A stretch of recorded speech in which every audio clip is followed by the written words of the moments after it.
For the next in our series of videos, we're now going to look at the Cromwell cruiser tank. The Cromwell cruiser was in service from 1942 to 1952. It had a crew of 5, an armour of 76mm, which was actually quite good for a cruiser tank at that particular period, and also weighed about 27.5 tonnes. The Cromwell cruiser was used predominantly by 7th Armour Brigade, more famously known or referred to, of course, as the Desert Rats. At a particular time, the rest of the British Armour Brigades were then adopting the American Shermans. From the front profile of the Cromwell, you can see actually how small this vehicle is. Above me, you can see very clearly the main armament, and also just to the left of me there, you can see the first of our 7.92mm machine guns. The first one mounted here, and the second one mounted just to the right of the main armament. Also, another thing that's very obvious when you have a look at the Cromwell is the size of the hatches. Certainly when we go inside there, you'll have a much clearer example of how tiny it is when comparing that 5 people actually manned this particular tank. The driver's compartment is located just behind me there, and you can see quite clearly to the left and the right, there are also episcopes.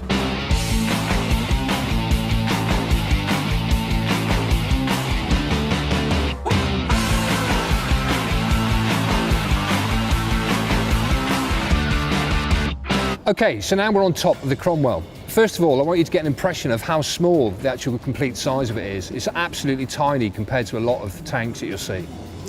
If you look at the front of the turret, you can see quite clearly on the left and the right there are 2 episcopes or periscopes that the crew could actually see out of very badly when they were inside and closed down. Another thing I want you to get an appreciation for is, again, the size of the hatches that you find on the Cromwell. Obviously, like most tanks, we've got the loader's hatch and also the commander's hatch. But if I open one of these hatches, you can see that the space is absolutely tiny. On either side of the episcopes or periscopes then, we can see that it's got a very simple means of actually extracting the fumes when the gun fires. Obviously, a lot of the fumes that fire when the main armament goes off are toxic to the crew. Moving across then to the back decks of the Cromwell. Very sleek, the actual design of the Cromwell. You can see there's not a lot of rubbish located on the back decks of here. The transmission compartment and the engine was a V12 27 litre developing 600 horsepower. And there was actually a modified version of the same engine that you'd find in the Spitfire, the modified Merlin engine.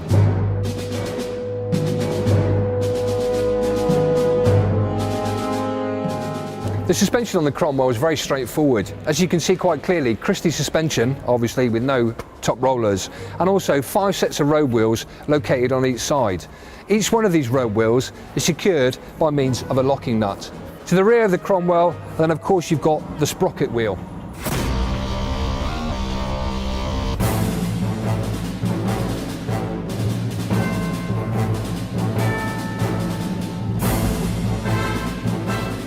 Here we are now inside the turret of the Cromwell. As you can see, not a lot of room as well in here.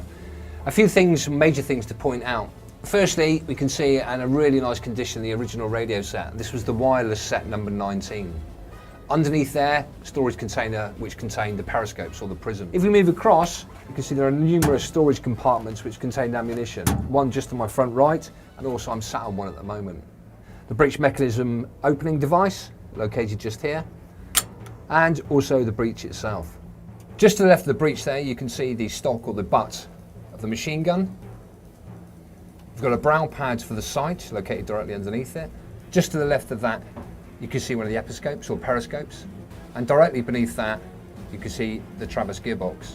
Some of the controls, the handle down at the bottom there, there's a very simplified version just to give you powered left or right traverse. And just to the right of that is the very obvious elevation hand wheel.